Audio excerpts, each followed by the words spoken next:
This audio production was made in collaboration with Audible Anarchist. Spilling the Spanish Beans by George Orwell. George Orwell's 1937 essay on the deceptions in the British press which obscured the revolutionary character of events in Spain in favour of a simple story of democracy versus fascism. Written after his participation in the revolutionary militias and his narrow escape from the Stalinist purges. Spilling the Spanish Beans. The Spanish War has probably produced a richer crop of lies than any event since the Great War of 1914 to 1918, but I honestly doubt, in spite of all those hecatombs of nuns who have been raped and crucified before the eyes of Daily Mail reporters, whether it is the pro-fascist newspapers that have done the most harm. It is the left-wing papers, the News Chronicle and the Daily Worker, with their far subtler methods of distortion, that have prevented the British public from grasping the real nature of the struggle. The fact which these papers have so carefully obscured is that the Spanish government, including the semi-autonomous Catalan government, is far more afraid of the revolution than of the fascists. It is now almost certain that the war will end with some kind of compromise, and there is even reason to doubt whether the government, which let Bilbao fall without raising a finger, wishes to be too victorious. But there is no doubt whatever about the thoroughness with which it is crushing its own revolutionaries. For some time past, a reign of terror, forcible suppression of political parties, a stifling censorship of the press, ceaseless espionage and mass imprisonment without trial has been in progress. When I left Barcelona in late June, the jails were bulging. Indeed, the regular jails had long since overflowed, and the prisoners were being huddled into empty shops and any other temporary dump that could be found for them. But the point to notice is that the people who are in prison now are not fascists but revolutionaries. They are there not because their opinions are too much to the right, but because they are too much to the left. And the people responsible for putting them there are those dreadful revolutionaries at whose very name Garvin quakes in his galoshes, the communists. Meanwhile, the war against Franco continues, but except for the poor devils in the front-line trenches, nobody in government Spain thinks of it as the real war. The real struggle is between revolution and counter-revolution, between the workers who are vainly trying to hold on to a little of what they won in 1936, and the liberal communist bloc who are so successfully taking it away from them. It is unfortunate that so few people in England have yet caught up with the fact that communism is now a counter-revolutionary force, that communists everywhere are in alliance with bourgeois reformism and using the whole of their powerful machinery to crush or discredit any party that shows any signs of revolutionary tendencies. Hence the grotesque spectacle of communists assailed as wicked Reds by right-wing intellectuals who are in essential agreement with them. Mr. Wyndham Lewis, for instance, ought to love the communists, at least temporarily. In Spain, the Communist Liberal Alliance has been almost completely victorious. Of all that the Spanish workers won for themselves in 1936, nothing solid remains, except for a few collective farms and a certain amount of land seized by the peasants last year, and presumably even the peasants will be sacrificed later when there is no longer any need to placate them. To see how the present situation arose, one has got to look back to the origins of the Civil War. Franco's bid for power differed from those of Hitler and Mussolini in that it was a military insurrection, comparable to a foreign invasion, and therefore had not much mass backing, though Franco has since been trying to acquire one. Its chief supporters, apart from certain sections of big business, were the landowning aristocracy and the huge parasitic church. Obviously, a rising of this kind will array against it various forces which are not in agreement on any other point. The peasant and the worker hate feudalism and clericalism, but so does the liberal bourgeois, who is not in the least opposed to a more modern version of fascism, at least so long as it isn't called fascism. The liberal bourgeois is generally liberal up to the point where his own interests stop. He stands for the degree of progress implied in the phrase la carrière ouverte au talent, for clearly he has no chance to develop in a feudal society where the worker and the peasant are too poor to buy goods, where industry is burdened with huge taxes to pay for bishops' vestments, and where every lucrative job is given as a matter of course to the friend of the catamite of the Duke's illegitimate son. Hence, in the face of such a blatant reactionary as Franco, you get for a while a situation in which the worker and the bourgeois, In reality, deadly enemies are fighting side by side. This uneasy alliance is known as the Popular Front, or in the communist press, to give it a spuriously democratic appeal, People's Front. It is a combination with about as much vitality and about as much right to exist as a pig with two heads or some other Barnum and Bailey monstrosity.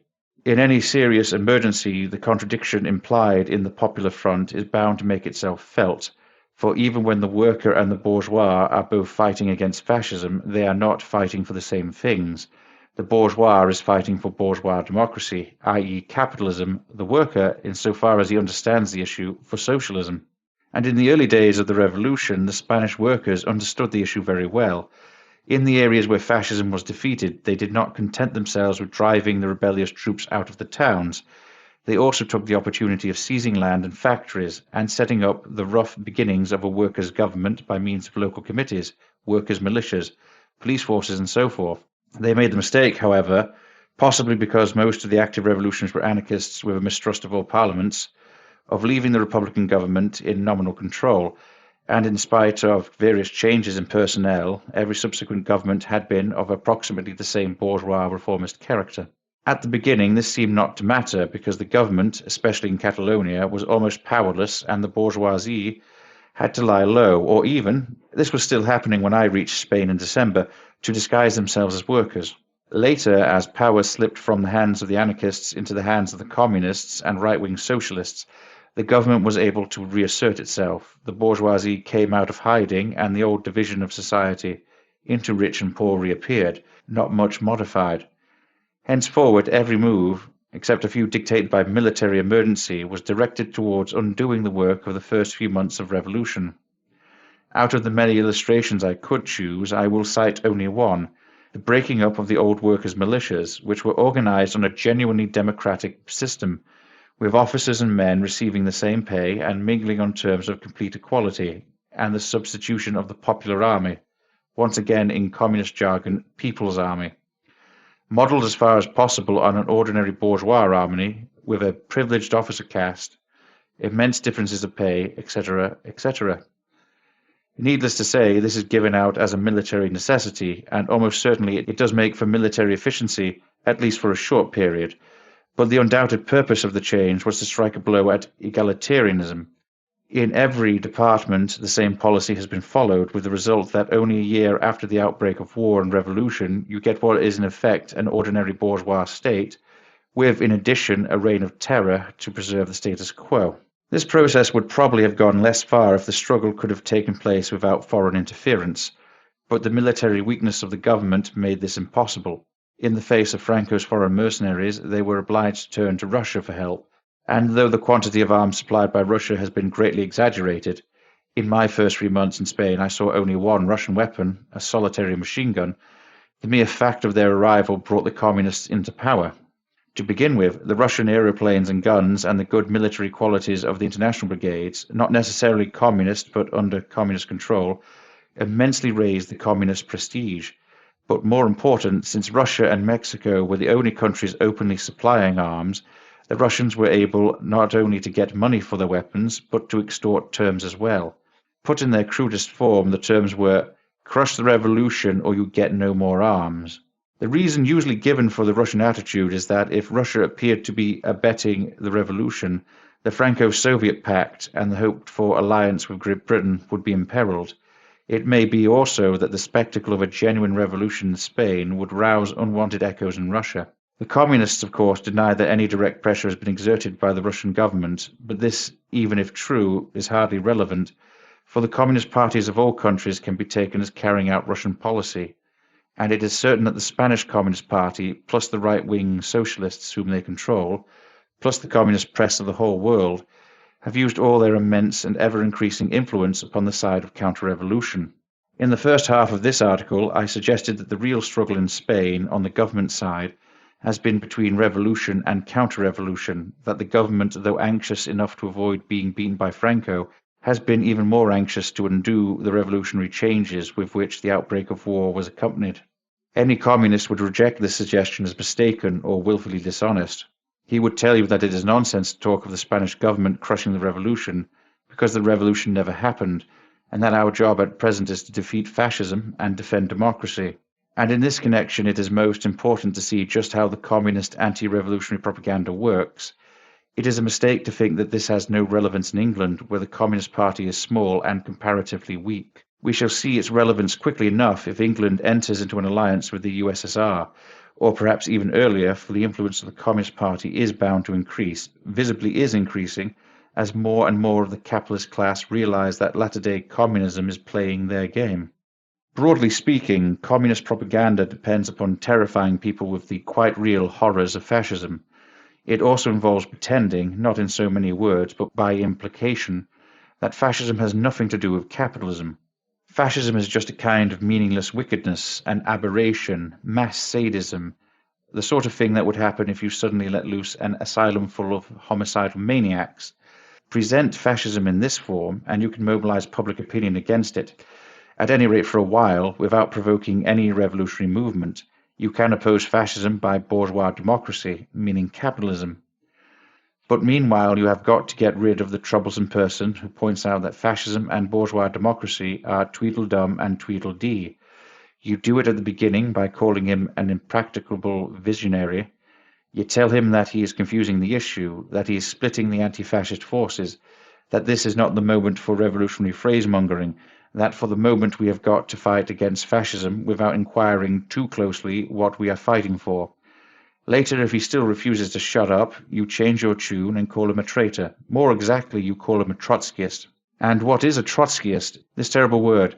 In Spain, at this moment, you can be thrown into jail and kept there indefinitely without trial on the mere rumor that you are a Trotskyist, is only beginning to be bandied about in England. We shall be hearing more of it later. The word Trotskyist or Trotsky fascist is generally used to mean a disguised fascist who poses as an ultra-revolutionary in order to split the left-wing forces, but it derives its peculiar power from the fact that it means three separate things. It can mean one who, like Trotsky, wished for world revolution, or a member of the actual organization of which Trotsky is head, the only legitimate use of the word, or the disguised fascist already mentioned. The three meanings can be telescoped one into the other at will, meaning number one may or may not carry with it meaning number two, and meaning number two almost invariably carries with it meaning number three. Thus XY has been heard to speak favorably of world revolution, therefore he is a Trotskyist, therefore he is a fascist. In Spain, to some extent, even in England, anyone professing revolutionary socialism, i.e. professing the things the Communist Party professed until a few years ago, is under suspicion of being a Trotskyist in the pay of Franco or Hitler. The accusation is a very subtle one because in any given case, unless one happened to know the contrary, it might be true. A fascist spy probably would disguise himself as a revolutionary. In Spain, everyone whose opinions are to the left of those of the Communist Party is sooner or later discovered to be a Trotskyist or at least a traitor. At the beginning of the war, the POUM, an opposition communist party roughly corresponding to the English ILP, was an accepted party and supplied a minister to the Catalan government. Later, it was expelled from the government, then it was denounced as Trotskyist, then it was suppressed, every member that the police could lay their hands on being flung into jail. Until a few months ago, the anarcho-syndicalists were described as working loyally beside the communists. Then the anarcho-syndicalists were levered out of government. Then it appeared that they were not working so loyally. Now they are in the process of becoming traitors. After that will come the turn of the left-wing socialists. Caballero, the left-wing socialist ex-premier, until May 1937, the idol of the communist press, is already in outer darkness, a Trotskyist and enemy of the people, and so the game continues. The logical end is a regime in which every opposition party and newspaper is suppressed, and every dissentient of any importance is in jail. Of course, such a regime will be fascism. It will not be the same as the fascism Franco would impose. It would even be better than Franco's fascism to the extent of being worth fighting for, but it will be fascism. Only being operated by communists and liberals, it will be called something different. Meanwhile, can the war be won? The communist influence has been against revolutionary chaos and has therefore, apart from the Russian aid, tended to produce greater military efficiency. If the anarchists saved the government from August to October 1936, the communists have saved it from October onwards. But in organizing the defense, they have succeeded in killing enthusiasm, inside Spain, not outside. They made a militarized conscript army possible, but they also made it necessary. It is significant that as early as January of this year, voluntary recruiting had practically ceased. A revolutionary army can sometimes win by enthusiasm, but a conscript army has got to win with weapons, and it is unlikely that the government will ever have a larger preponderance of arms unless France intervenes or unless Germany and Italy decide to make off with the Spanish colonies and leave Franco in the lurch. On the whole, a deadlock seems the likeliest thing. And does the government seriously intend to win? It does not intend to lose, that is certain. On the other hand, an outright victory, with Franco in flight and the Germans and Italians driven into the sea, would raise difficult problems, some of them too obvious to need mentioning. There is no real evidence, and one can only judge by the event, but I suspect that what the government is playing for is a compromise that would leave the war situation essentially in being. All prophecies are wrong, and therefore this one will be wrong, but I will take a chance and say that, though the war may end quite soon, or may drag on for years, it will end with Spain divided up, either by actual frontiers or into economic zones. Of course, such a compromise might be claimed as a victory by either side, or by both. All that I have said in this article would seem entirely commonplace in Spain or even in France, yet in England, in spite of the intense interest the Spanish War has aroused, there are very few people who have even heard of the enormous struggle that is going on behind the government lines. Of course, this is no accident. There has been a quite deliberate conspiracy, and I could give detailed instances to prevent the Spanish situation from being understood.